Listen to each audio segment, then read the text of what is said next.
So good morning everyone, and Swadika. Let me start by thanking Kim Solomon, Janice, Philippe, Kunlek. We've got Jack here and Irfa.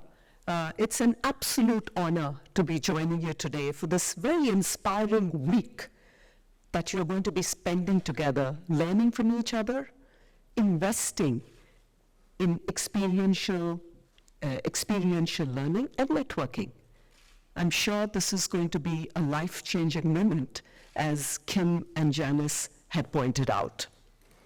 I'm encouraged that the objectives about this 1 week that you're going to be here is to inspire you about the role that each of you can play in the future.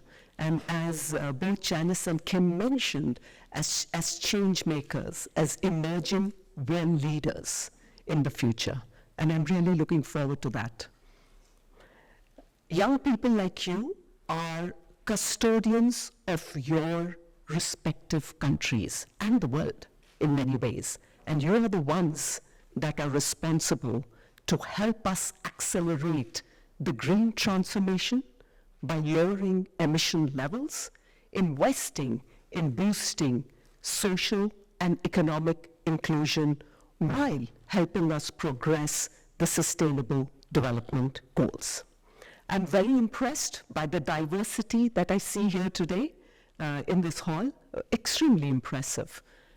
People from pretty much across the world. And it's a great opportunity for all of you and for us, the privilege of interacting with you. I'm going to take the next 12 to 13 minutes to speak to 5 broad themes. I'm going to begin by setting out the global context. I think it's important for all of us to be reminded the world that we are living in today, right? After that, I'm going to speak to the principles that underpin the SDGs and showcase briefly where does Thailand sit vis-a-vis the SDGs, right? We are in this beautiful country. Let's understand where Thailand sits. I'm going to introduce the UN country team here in Thailand for you to understand what UN does in this country. What is the role that we play together with government, private sector, and civil society? And I'm going to do that by sharing 3 examples of best practice, right? So I'm going to speak to 3 examples which are, for you to get a feel of how the UN intervenes in countries. And lastly, I have 3 asks of you, which I'm going to set out. And finally, if we have the time, I also want to run a quick Menti poll, okay, with 3 questions. I'm very keen on this Menti poll because I think that's going to be the most interesting part of the engagement that I have with you.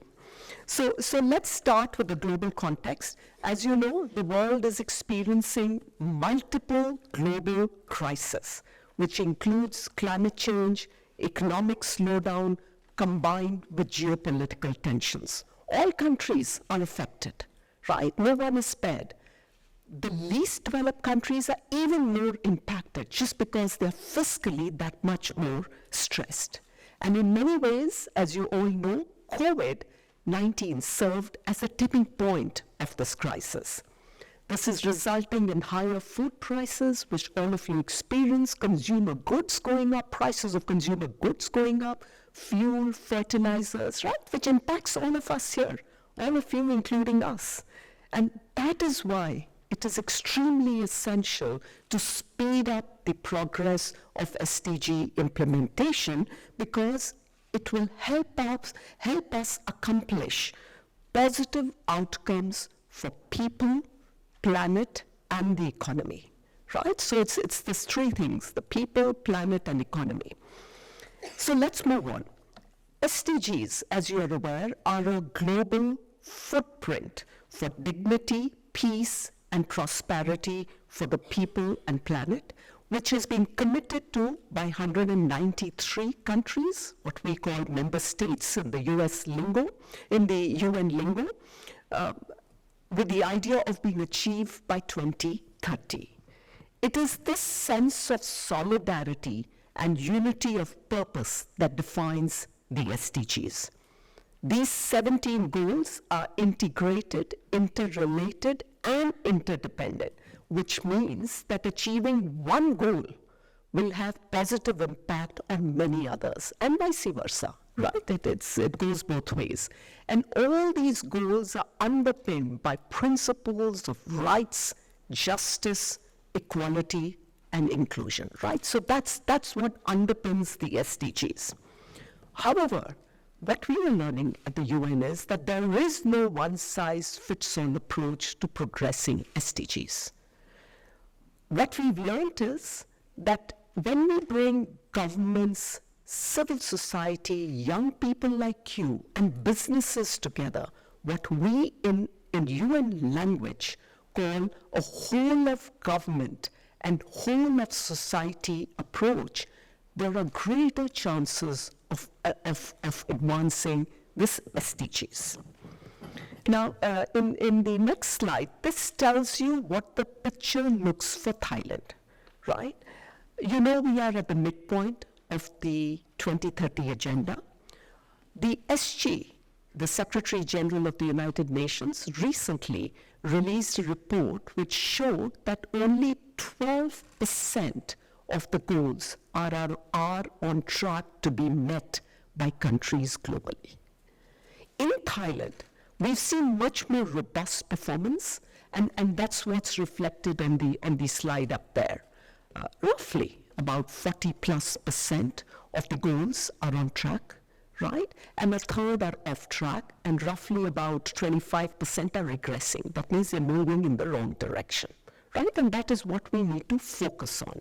And that is what the UN does together with the government, the business community here, and civil society. We focus on the goals that are off track and see how we can step in with initiatives to accelerate progress. Last night, we had a meeting with the Deputy Secretary General of the United Nations, and the question that she posed to us as resident coordinators was that what needs to be done to accelerate progress of SDGs in the run-up to the SDG Summit, which is scheduled for September of this year.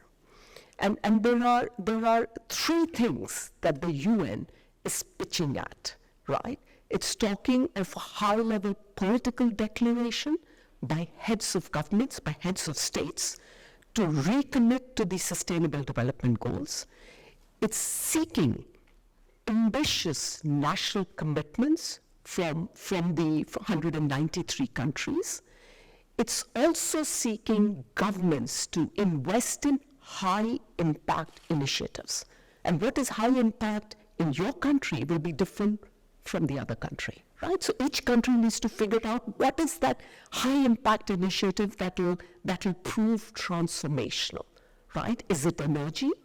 If you invest in renewables, will that give you the transformation that you're looking at? So each country needs to look at that. And finally, the fourth thing that the DSG is looking at is how can we reignite this global movement in support of SDGs? And young scholars, change makers like yourselves are going to help us do exactly that.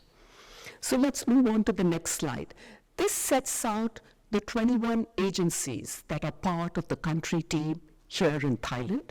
Some of them you will be aware of: UNDP, UNICEF, IOM, UNHCR, and I'm sure you're meeting some of them later today and again on Friday. All these 21 agencies are bringing science-based solutions, digitization, and offering integrated policy advice to a wide range of initiatives that will prove transformative. Let's move on to the next slide. This is what we as the UN in Thailand are committed to. We are committed to three priorities which have been agreed together with the government. The first is investing in low-carbon, green, resilient economies. So it's all about climate, right? That's what we are investing in. The second outcome focuses on human capital development, digitization and human capital development, because we feel that the only way to get out of a middle income trap is to invest in people, skills, and digitization. The third priority focuses on inequalities, addressing inequalities, where we work very closely with the government on social protection, right? So it's these three priorities: green economies, human capital development, and inequalities that we as the country team are focusing on. Let's move on. I want to share 3 examples of good practice. The first one is around waste segregation that we undertake together with the Ministry of Interior, reaching 12 million rural households in the country. And it helps us reduce carbon emissions by 550 tons annually, right? That's what the country saves in terms of carbon emissions. 3 weeks back, the first tranche of carbon credits that came from this initiative was sold to a Thai bank, right? And the monies go to the local government, which the local government is investing in generating infrastructure at the community level, right? And this can prove transformative if the incentive to continue with waste segregation, gets embedded as in the lives of people. That's good practice 1. The second best practice that I wanted to speak to is of the work of the WHO, which they do together with the Ministry of Public Health, where they are working with health volunteers and primary health workers to introduce telemedicine for dealing with hypertension, which is the key cause for heart attacks in today's world. You've got roughly about 15 million people in Thailand that have hypertension, but only a third are provided, have access to services. So we are using telemedicine to diagnose, treat, and manage hypertension. Our protocols that we have set up together with the MOPH show that it benefits 60% of the times, right? It's a pilot, and it's only benefiting 60% of the times. So WHO, together with the government, is trying to fine-tune the protocols so that the benefits go up, and once it's a success, we're going to take it nationwide, right? And it's the government that scales it up. Again, pretty transformative, right, in its own ways. The third example that I want to speak to is about business and human rights. We've got UNDP, UN Women, and IOM, amongst others, that work closely with business leaders in the country. As you know, Thailand has a pretty dense and dynamic private sector. This is the private sector that we are working with.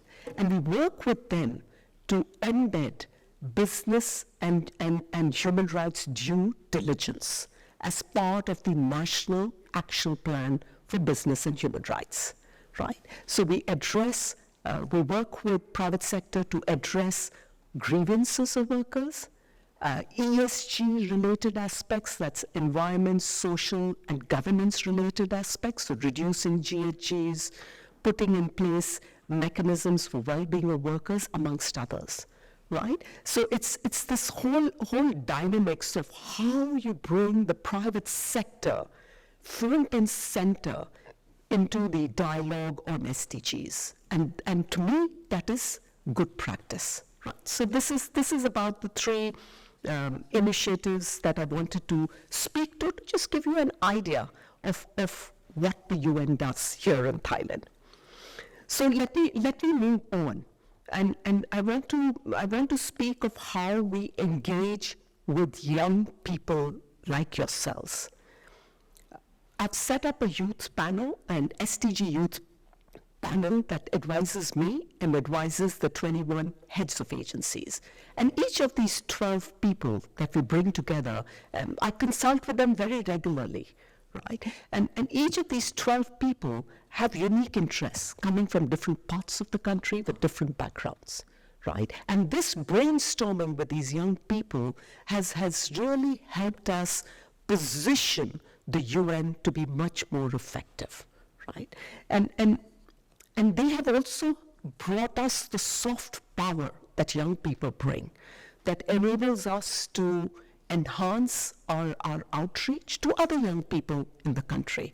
And one of the examples that our communications officer gives me is that our hits on Instagram have gone up to 8,000 hits a day, right? And our total outreach through social media platforms is roughly about 40 million, right? Our outreach is about 40 million. We haven't broken that ceiling. We've stuck at that 40 million target. So what are my asks of you? I have 3 asks of you. My first ask is for you to think SDGs and think big. And I think, Kim, you raised this point about, thinking big. Don't hold yourself back. My second ask is to act on them. You need to decide on initiatives where you can directly contribute with your friends in your communities or even in digital platforms. Volunteerism in many ways provides you with an excellent entry point. UN has multiple opportunities to volunteer. We've got the UN online volunteering opportunity. You've got the national UNV, which provides an entry point, and governments offer you the opportunity to volunteer as well. So act on them. And my third ask is to bring digital solutions to bear to speed up SDG progress.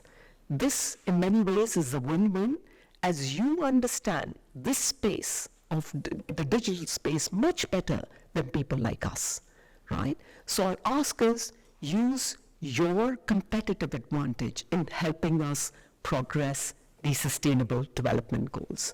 Every contribution, small or big, makes a difference, and you can lead the world to a more prosperous, inclusive, and sustainable world in the future. With that, let me thank you for this opportunity to speak to you, and I'm now going to pull up the Menti poll. Yes. So those of you who have phones, if you can just quickly scan the QR code or punch in the numbers that are there, 241-52106 menti.com, right? Great. Yeah, are you all logged in? Yep. Let's move on. The first question. Do you see the first question? No? No? Emma? Okay.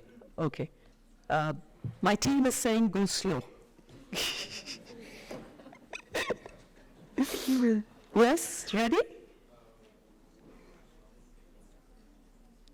No, it's still taking time. I think people are logging in. Yes, your first question should show on your screens now. Does it?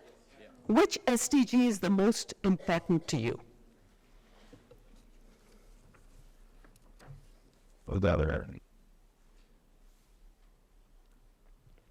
Which is the one that you relate best with? Which is the one that you feel you can make a difference?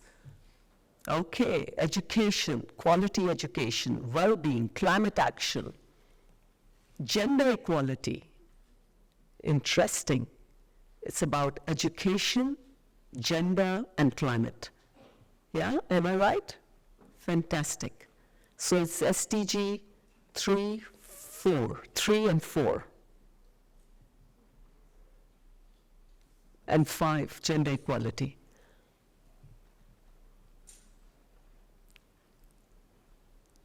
Interesting. No poverty.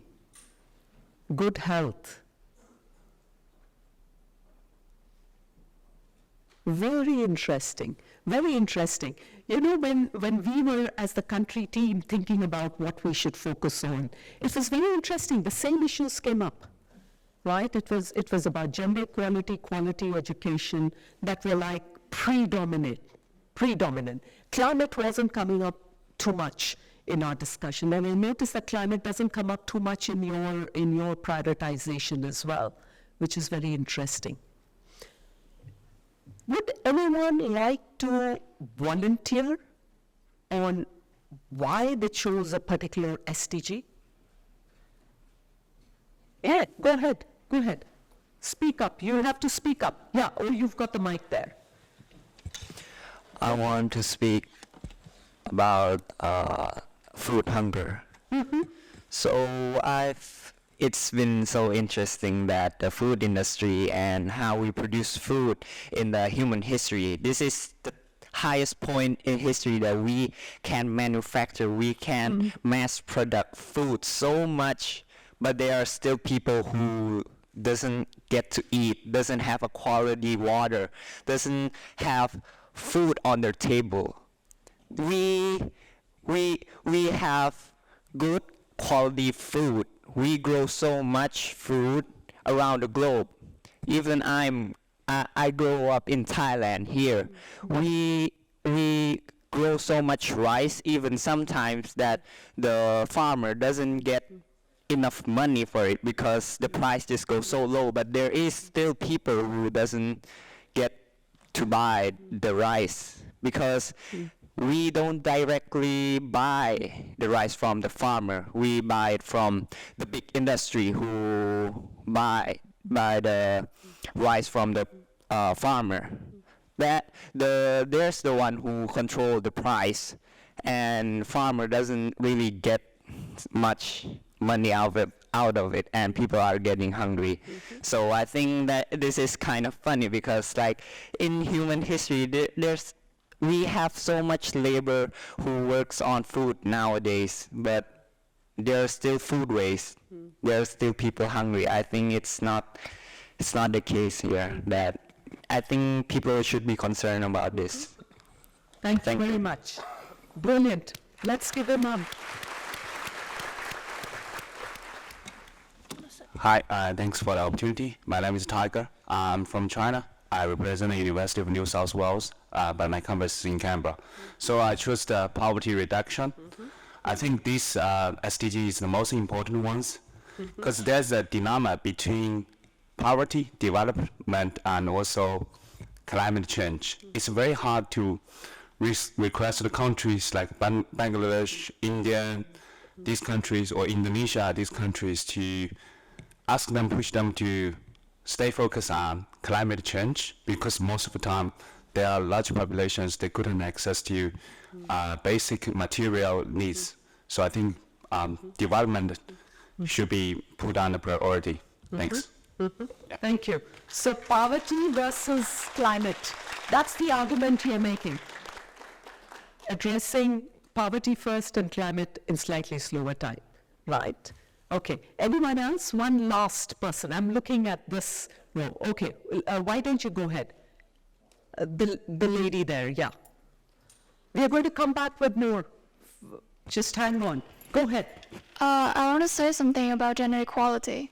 I'm from China, and I want to say that when we are talking about gender equality, we're not only talking about giving women choices, we're also talking about giving men choices. So right now we're telling women that you don't need to work hard, you don't need to do anything in work, you don't need to make progress, and that is wrong, because we don't want to choose where we have no choice. And when we're saving women from our society, we're also telling men that you don't need to always be strong. You don't need to take every responsibility. We're building an equal society, and I think that's why we're talking about gender equality. Thank you. Thank you.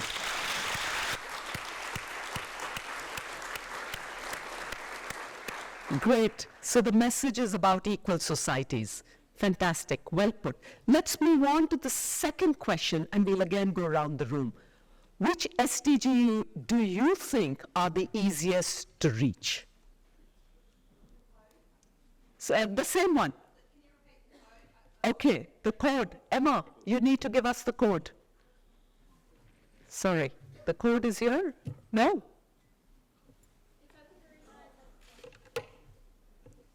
I've lost the code. Patches, there's the code right on top of the PowerPoint presentation, 24152106. Thank you. Brilliant.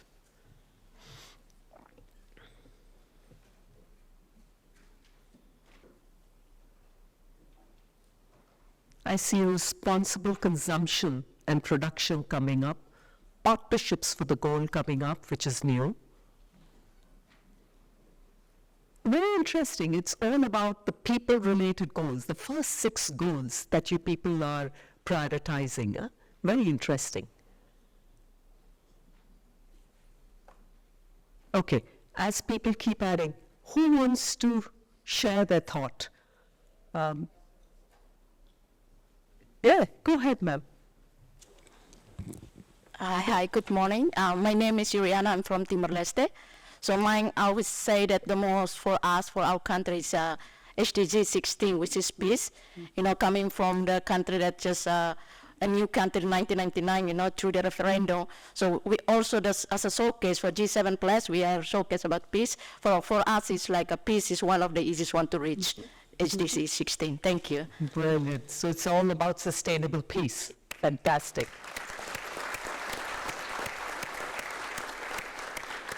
Who else would like to step in from here? Yeah, go ahead, ma'am.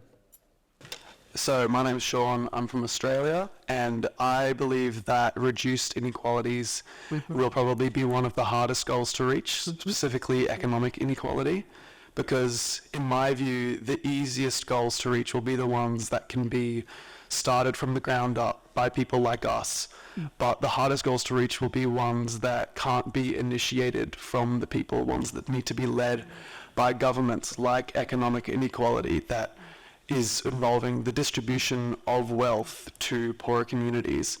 And these, you know, the institutions in place often aren't built to equitably distribute, you know, money around the world. And, you know, to try and push towards that, it will take the advisory from organizations like UN to encourage governments to take action to fund poorer communities, and it'll also take better education and the support from other goals to be able to reach that economic equality. So that's what I want to say. Very good, very good. Ma'am, you want to go ahead? Keep it brief, okay? Hi, my name's Maddie. I'm also from Australia, and I think that life below water is probably going to be the most difficult, simply because as humans, like being on land, we can't really relate too well with the oceans, and especially we can't see the damage directly that we are doing to especially like deep water systems and animals, and it's really hard to keep track of the populations of these fish and marine animals. So I guess managing that in a sense is probably going to be very difficult. Brilliant. And one last. I see that gentleman. Over to you. That's the last one that we do. Otherwise, Kim Solomon is. I'm going to. No problem. That's it. Okay, good. Okay. Go ahead. Good morning, everyone. I'm Jimmy from Macau. So, to me, climate action is actually a pretty big deal because, like, everything we produce can actually emit greenhouse gases, like iron, concrete, and transportation and everything. Yeah, it emits carbon dioxide and other kind of greenhouse gases. So there's actually a term called green premiums, which we have to pay extra price to develop like sustainable or clean energy source. But it's not so friendly to developing countries because like fossil fuels are somehow the cheapest. So it's also a risky investment for business owners to do that because it doesn't guarantee return.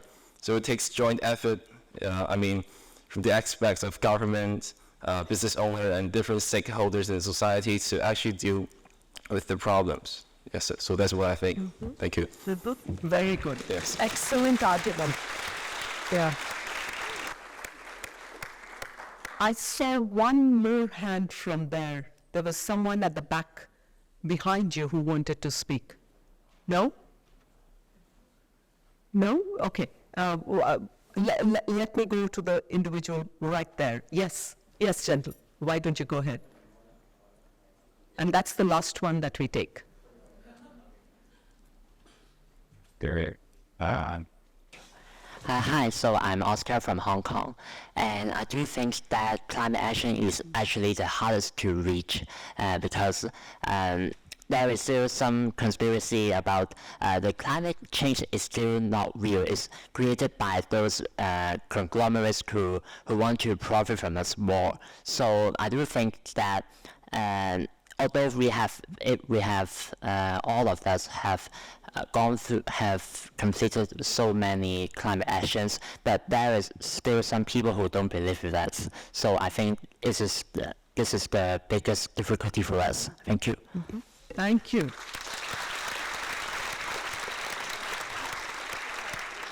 So thank you all. Thank you very much for participating in this Menti poll. It's been very interesting to understand your perspective on the different elements of the goals, right? And I'm going to keep this learning with me as I go forward. Wishing you the very best and enjoy the week ahead. Thank you. Swadika.